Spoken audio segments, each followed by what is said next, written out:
Rain skittered across the highway like someone erasing chalk marks. Headlights stabbed through the sheets, beads of water racing down the windshield in quick, impatient lines. Ahead, a blur of red and blue flashed against the slick black, then went still. Two cars, metal folded wrong. A patrol cruiser on its side with a door torn open like a broken lock. Jack Rowan eased the delivery truck to the shoulder and killed the engine. The rain magnified small sounds, a breathing ragged, the click of shoulder rigs scraping pavement, the fizz of a radio left singing. He stepped out and felt the cold right away, the kind that soaked past cotton and made a man aware of bone. The patrol car's passenger side window was gone. A woman lay half out of the door. Her jacket stained the color of old rust. Her breath came shallow and quick. She had one hand pressed to the side of her torso, fingers trembling against her own palm, as if she were trying to hold herself together from the inside. Jack's hands moved before his head finished the sentence. Muscle memory had its own timetable. He had left that life, the shaking hands and the white noise of a battlefield. But when he saw the shape of a wound and the way someone was losing breath, the old system performed. He knelt in the mud, careful not to let the truck lights blind him. He rolled his jacket into a pad, put pressure where pressure was due, and spoke to her like one human to another, calm, clear, the cadence of someone used to steering people back from the edge. "You're going to be all right," he said, not a promise, just a tether.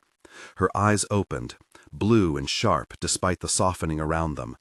"Officer Miles," she said, voice clipped by pain. The name was a landline to him now. Sarah Miles, patrol, a junior officer that the station had posted photos of last month in a press release about community outreach. He glanced down and saw the shoulder patch half visible under mud and rain. He thought of Ella making hero drawings on the fridge, stick figures, capes, big smiles, and kept his hands where they did something instead of nothing. There was an explosion like a bad memory, a muffled chemical pop from behind the overturned cruiser that threw rain and grit over Jack and the woman. Heat licked his forearms. He had no time for second thoughts. He braced, rolled her out away from the twisting wreckage, his shoulder sliding under her like putting a child in an old harness. They hit the wet asphalt. Her weight was less than it should have been. He felt the small, precise panic that belonged to anyone who had to choose what to leave behind. A bleeding stranger, a patrol car that might still go up, a daughter at home waiting for pancakes. He carried her the last dozen yards to the truck's open tailgate and laid her down, checking the wound quickly, keeping his hands moving, pressure, pack, bound. He used a strip from his own kit to hold what needed holding. He knew the names of tools again, even if he had not used them in years. Hemostatic gauze, tourniquet, field dressing. The words were not instructions, they were acts. He moved like someone with a ledger of lives he had to balance, not because he sought repayment, but because he'd once made a promise that had become a weight and a map. A black rubber bracelet at his wrist rubbed against the wet fabric of his jacket as he worked, the worn letters embossed so that some of them had been smoothed into a soft crescent. He felt it where a man feels a compass. The long line of first responders arrived in a crash of authority and light. Sirens were bright and many, and voices began to compartmentalize the scene.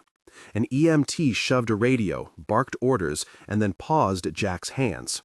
"You stitched that?" EMT Rodriguez asked, more a statement than a question. The paramedic's eyes took in the tucked, efficient work and recognized the pattern, field med skills that weren't standard issue for a delivery driver. Recognition moved like tides, curiosity, then respect, then a legal list of procedures to be followed. Jack explained, as one always did in those moments, what he'd seen, what he'd done. He handed over his phone, his tools, and his name. He signed the standard forms the ambulance crew handed him. He answered the questions on the police report as he would at home over a cup of coffee, short, precise, anchored in facts. He did not volunteer his past. The past had been a clean line he had drawn in the sand for Ella's sake. The rain kept coming, indifferent. It washed the scene until everything that had been bright and complete was only reflections. Later, when he tucked his damp jacket back into the truck and climbed into the driver's seat, the black bracelet stuck up from his wrist like a small monument. He pressed his thumb against its smooth surface and thought of a woman whose absence had rearranged his life. He thought of a promise made on a small hospital cot, and of the way a child's hand had once found his in the dark. He thought of Ella and how her small, steady breath had become the center of his orbit. He started the engine and drove home, 3 hours of salt water on his face and a dozen questions that would not find a quick end. Stay with this. This was the part that changed everything.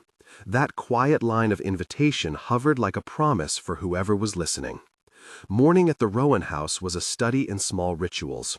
Ella blinked sleep from her eyes and announced pancake demands in the language of children who thought the world owed them syrup. Jack moved through the kitchen like someone performing maintenance on a fragile machine. He flipped pancakes, poured milk, and watched his daughter's face light up when a smile met her. Small hands smudged flour on his sleeve, and, in a moment that always cut him cleanly and then filled him back in, she looped a drawn cape onto a paper hero and set it beside his plate. There were scars on his hands you only noticed on close inspection.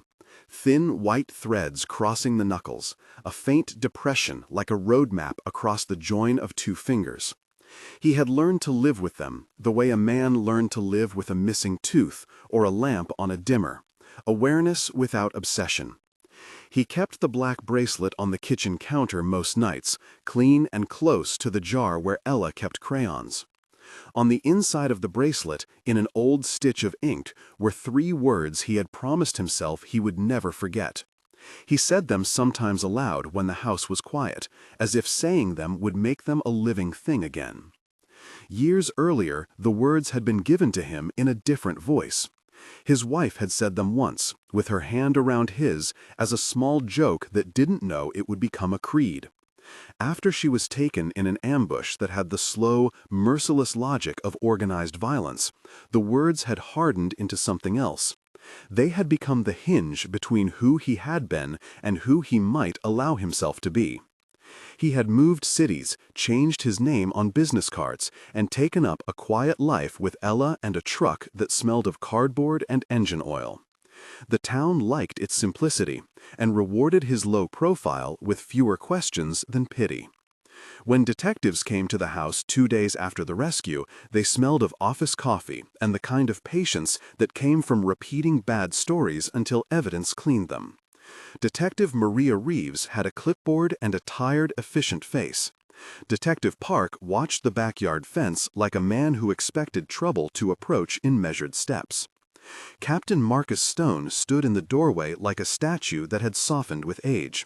His hand on the Silver Star plaque in his office, where Jack had once seen it through the courthouse window, had been the same hand that now rested on the cruiser ledgers. They were professional, courteous, and thorough. They read statements, requested records, and asked about his past not with accusation, but with the procedural curiosity of people trying to build an unbroken narrative. "Why did you retire?" Reeves asked in that soft way officers ask sensitive questions. Jack answered with a practiced economy. He told them the basics. He had been in special forces, a combat medic, he had left after his wife was killed, and he had devoted his life to raising his daughter. He did not lie. He did not undersell either. But there is a difference between a history and an open file, and the detectives opened it with the clinical care of people filling in a map. The hospital team had been blunt in their praise of what he'd done. The chief paramedic wrote a note and slid it into the paperwork. Field intervention likely prevented further hemorrhage. Hemostatic packing consistent with trained care.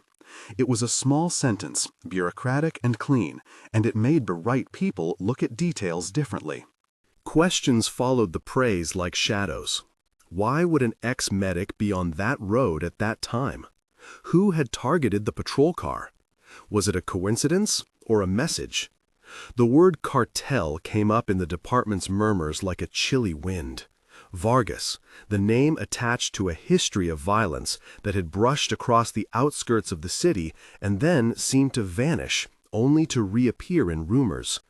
A past connected by a thread to the present made the air taste metallic in everyone's mouth. Jack kept his promises to Ella like a man kept houseplants, daily, with small touches of attention. He met the detectives at the station and answered their questions in plain terms. Winches of curiosity tugged at him, too. He wanted to know whether Sarah would be okay, whether the wound would leave her kitchen table grin smaller. Detective Park told him what the station could, that Sarah had been stabilized, Medi sent to surgery, and was awake now. He hesitated by the board of names. An old instinct told him to wipe his prints from the glass because identification often led to unnecessary attention. Detective Reeves noticed the hesitation and regarded him with something like pity, then something like gratitude. "You did what you had to do," she said. It was true, but it was also not the whole story. They asked him if he would be willing to assist in an advisory capacity. They said the words with care, consultant, not operative. He thought about the promises on his shelf at home, about the small body that slept behind the kitchen door, about the lines he had drawn. He thought about the bracelet on his wrist and the way its letters were starting to fade into themselves. He said no at first. He said it in the way men who had seen enough damage put their head on the pillow and count the cost. He refused outright to get back into field work that would take him away for days, weeks. He told them he was a father first now and explained the leash his conscience had become. Captain Stone listened and then left the room while the detectives lingered. When he returned, his face had shifted into the expression of someone who had seen the ledger and chosen to add a line. "We don't want you on the street," Stone said. "We want your skill in training. Period." He watched Jack's face for a response. It was a middle ground Jack could live with. Consulting would keep him close to Ella, but it would also answer the small, unsettled question the rescue had stirred. If someone was out there willing to target police, could training change the calculus and save a life next time? He agreed to a limited role: workshops on tactical casualty care, simulations for making decisions under pressure, and classroom work where he explained how to stop bleeding and work as a team without stepping into the officer role. It was precise language. No hands-on arrest work, no leading of arrests, only training, advisory, and controlled deployments when absolutely necessary. He signed a form. It felt formal and binding in a way he hadn't expected. The training began in a gym that smelled of rubber and coffee. Captain Stone stood near the door like a man with a badge and a question. A dozen officers filed in with skeptical faces, some crossed arms, some quietly curious. Sarah was a name on a roster at first. She was still recovering, but she would come to class in a sensible sweater and a way of watching people that made you think the world could be studied into better shape. Jack laid out simple principles in unadorned language. He spoke of the order of care: identify life threats first, stop what kills before what hurts, and always move people to safety when it was possible to do so without creating more risk. He did not teach them to become medics. He taught them how to be better at being themselves, while also being the sort of citizens who could save each other in a crisis. He showed them how to build teams, how to move a casualty without breaking the system, how to think like a medic under fire without turning into a soldier again. He explained procedural things the way you show someone a map. Here's the road, here's where the cliffs are, here's the best place to cross and why. He made his lessons pragmatic and legal, skills to be used by officers within the compass of their duty. At first, officers bristled. Pride is a subtle muscle, and no one likes suggestions that they might not be enough. But Jack had a way of translating urgency into practice without moralizing. He used small, controlled scenarios, simulations with mannequins and carefully orchestrated stressors that did nothing to endanger people, but everything to test reactions.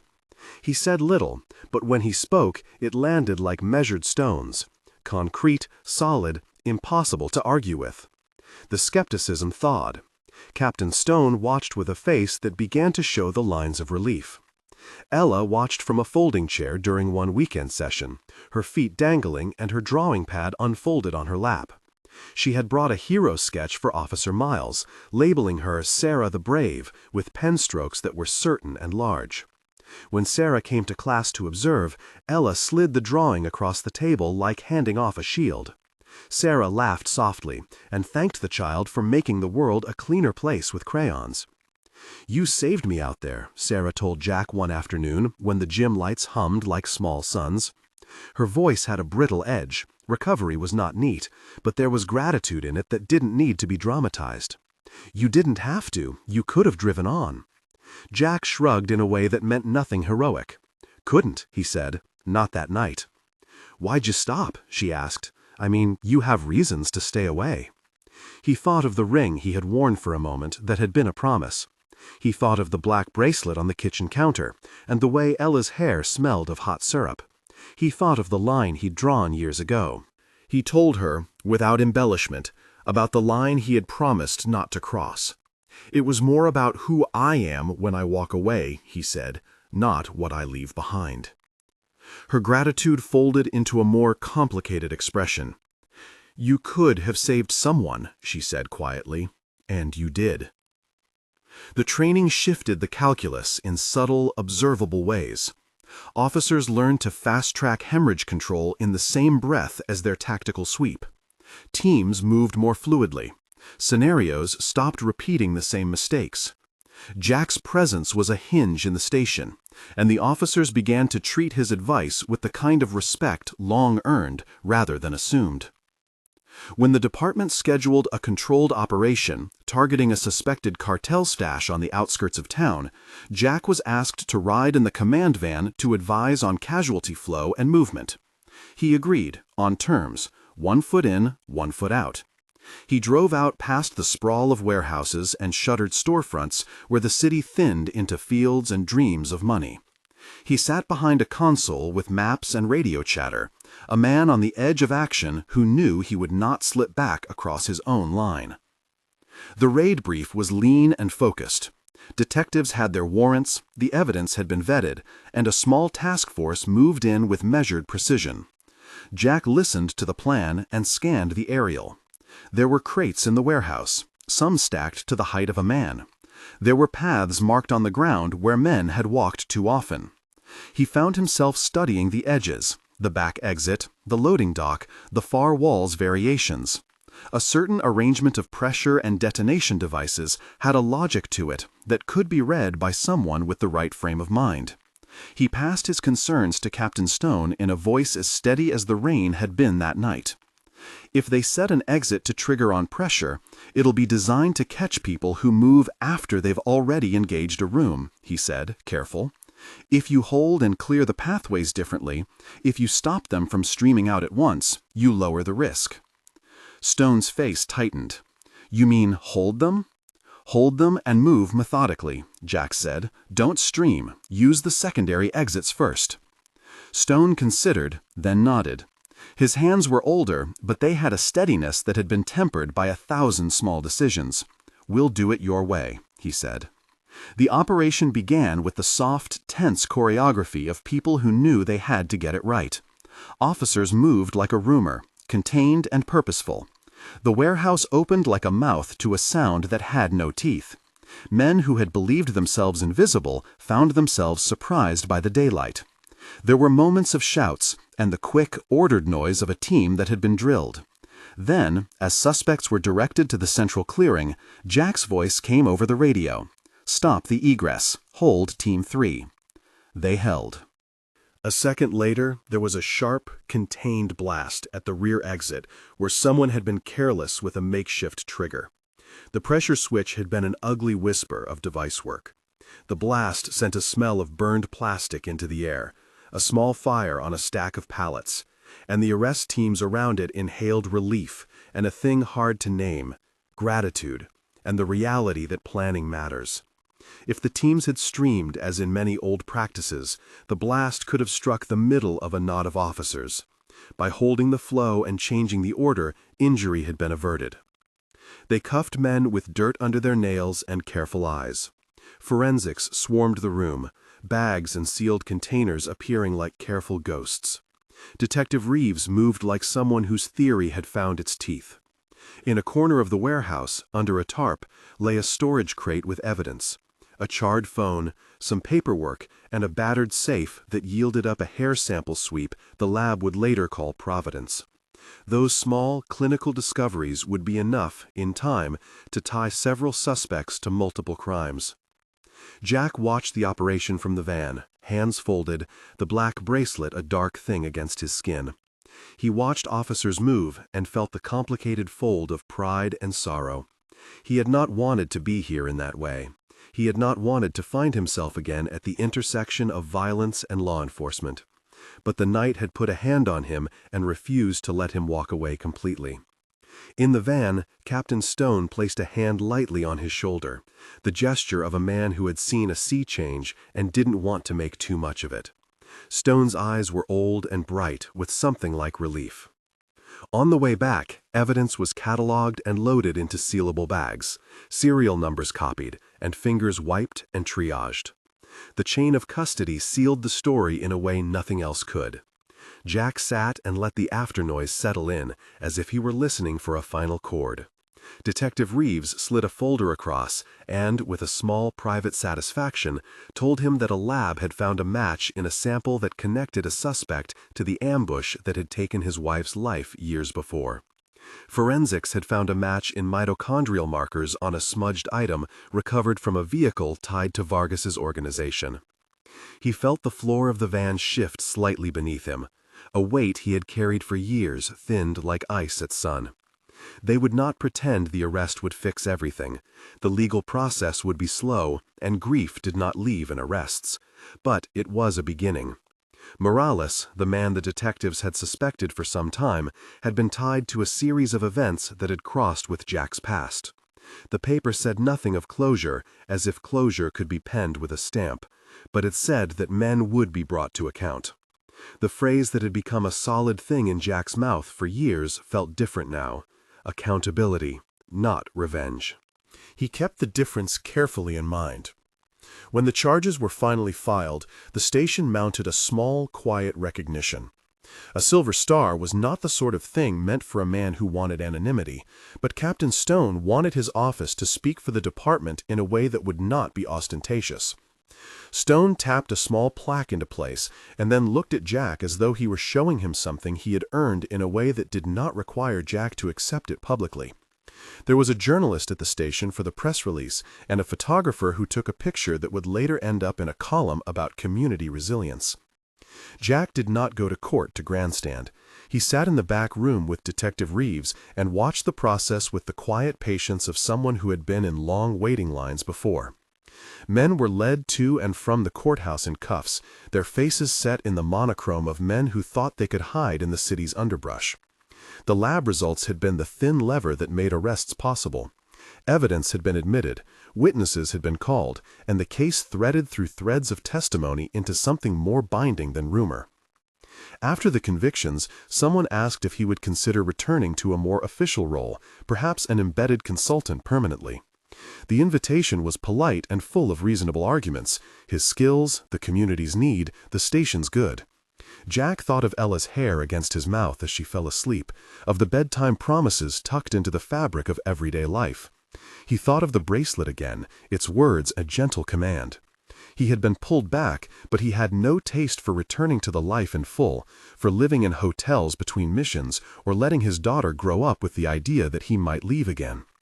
Instead of returning to the field, he turned toward the people who needed this skill most, civilians and first responders. He reopened the small warehouse he'd used for classes and turned it into a community training center. He asked for charity grants and little-funded partnerships. He taught teachers, bus drivers, neighbors, people whose lives intersected with one another in unpredictable, messy ways. He did not pretend to teach miracles. He taught how to hold a person steady until professionals could take a patient further. He taught how to prioritize, how to make decisions in the limited time that matters.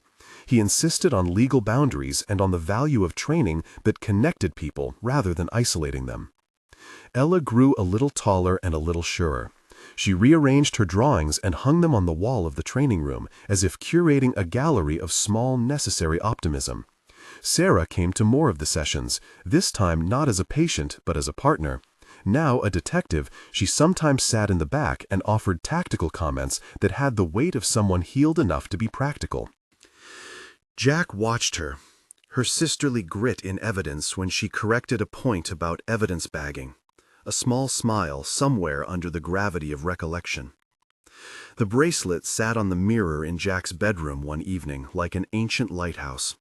He had worn it on the night he found Sarah and the night he had torched open an old file. He placed it on the edge of the glass and read its carved message aloud, the phrase, "A benediction and a task." "Never leave a fallen," he said, not to a crowd, but to the thin air between him and memory. The phrase had carried him to other people's doors and had taught him, through difficult, patient practice, to measure courage not by grand gestures, but by consistent, small acts. It asked for a posture of responsibility that did not demand payment. Recognition came in small ways. Captain Stone left a card at the center with a noted commendation and a simple line of thanks. The silver star hung in the station now, a reminder of both danger and the will to respond. A neighbor brought donuts to a Saturday class. Detective Reeves sent an email of appreciation that closed with a line about how the city's crimes looked smaller when people knew how to stop the bleeding. There were still nights when Jack sat alone on the porch and felt the old grief press against the ribs of the house. There was no tidy end to the missing person who had been his wife. He had to teach himself how to carry her absence without defining every move by it. His choice to teach and to be present for Ella was a different kind of answer, less dramatic than a vendetta, more durable than simple avoidance. The arrests had been a legal closing, but not a perfect cure. Time had to do the rest. On a cool evening when the town's lights were beginning to blink like new stars, Ella came out with a new drawing. She handed a small piece of paper to Sarah, who was standing by the classroom door, and watched the detective fold it into her pocket like a talisman. "For when you have bad days," she said, with the pragmatic generosity of children who think paper can hold up the world. Jack watched them and felt a line of quiet that was not empty but full. He walked to the mirror and fastened the black bracelet on his wrist. The words felt like a circuit now, connected to the rescue on the highway and to the raid in the warehouse and to the small daily work of teaching people to be safer and more prepared. There was a newness to the morning now, a different kind of bravery. The discipline of being present, of teaching others to be better citizens, of choosing continuity over sudden heroics.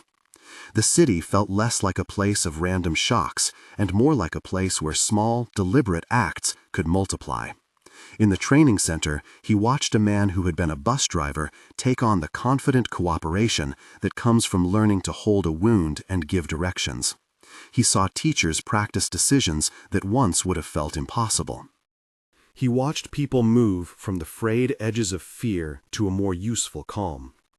It was work that did not promise bravery as spectacle. It simply let people keep each other alive until the real professionals could take over. Months later, when a reporter asked him why he'd stopped to help that night on the highway, he put his hand on the bracelet and answered with a kind of unrefined honesty. "It's what I was taught," he said, "and it's what I teach now. You don't get to choose who will be there when something happens, but you can choose whether you're ready enough to do something instead of nothing."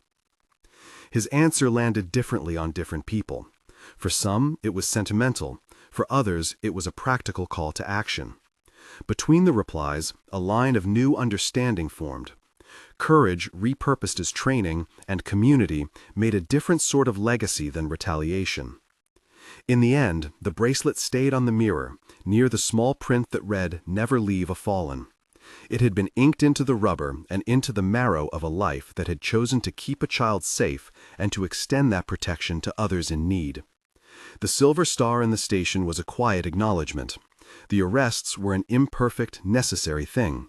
The training center became a steady place where people knew how to work under a jagged stress without losing their humanity. Jack made no grand speeches. He kept teaching. He kept picking up Ella from school and listening to her describe class projects, baseball games, and the small defections of adolescence. He kept fixing the truck when it needed fixing and replacing the tape on the first aid kit when it ran low. He kept the line he had written in the sand, not as a wall, but as a chosen frontier, something that guided how far he would go so that he would never have to choose again between being a father and being a man of action. When he tucked Ella in one evening and she asked if he would tell the story again, the story of the rescue of the car on the side of the road, he told her without embellishment. He described rain, a broken cruiser, a woman who needed help, and the choice to stop. Ella pressed a small crayon-scratched badge into his hand and said simply, "Don't ever leave me." The bracelet was on his wrist when he kissed her forehead. The phrase was a quiet echo in the room. Later that night, Jack stood by the mirror and pressed his thumb over the bracelet's words. He had been a man who thought the only way to honor a dead promise was to keep solitude as a sentinel. He had learned that keeping a promise could also mean teaching others to keep each other alive. He had learned that some debts are paid in small, consistent acts, and that a community that knew how to keep its people whole could be a force against the kinds of horrors that had once taken everything from him. He looked once more at the Silver Star photograph on the shelf, the station's honor, Captain Stone's firm hand on the frame, and then at the bracelet. "Never leave a fallen," he said again, this time not as an order but as a contract he had signed with his life. He meant it to hold him accountable and to remind him of the narrow line between duty and reckless exposure. He meant it to be a compass for Ella and for anyone else who might find themselves at the edge of a choice. If there was an unbelievable part to the night on the highway, it was not the blast or the rescue. It was the way a single action rippled outward. A stopped heartbeat coaxed back. A training course born in a gym from a tense hour. A raid planned with care that prevented catastrophe. An old case pulled to closure by patient forensics. And a man who chose to become a teacher instead of a soldier. The real surprise was how ordinary courage could be when it was steady and directed. How practical heroism looked in the light of a small classroom where ordinary people learned to hold a hand steady until professionals arrived. Months turned into seasons. The training center held regular classes. Forensics added final files to the old case. Vargas and his lieutenants faced indictments. The court did what courts could do, and Jack sat through what he had to and kept his thoughts on the present. Ella grew by inches in habit. Officers practiced field he had taught them. Sarah sometimes came by with new strategies and a nervous laugh that had come back like a repaired wing. Captain Stone dropped off a mug one afternoon with the words, "For the man who stayed," printed clumsily on it.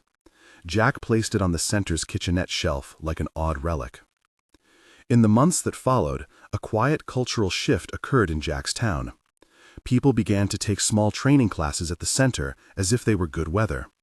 A school made first aid training mandatory. Bus drivers reported feeling more confident. The police department adopted some of his protocols into policy in ways that shifted future responses away from improvisation toward reliable, legally grounded practice.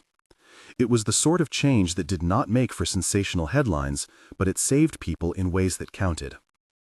On a quiet morning, Jack and Ella walked to the corner bakery. She looped an arm through his and hummed. He felt the bracelet on his wrist like a small, warm truth.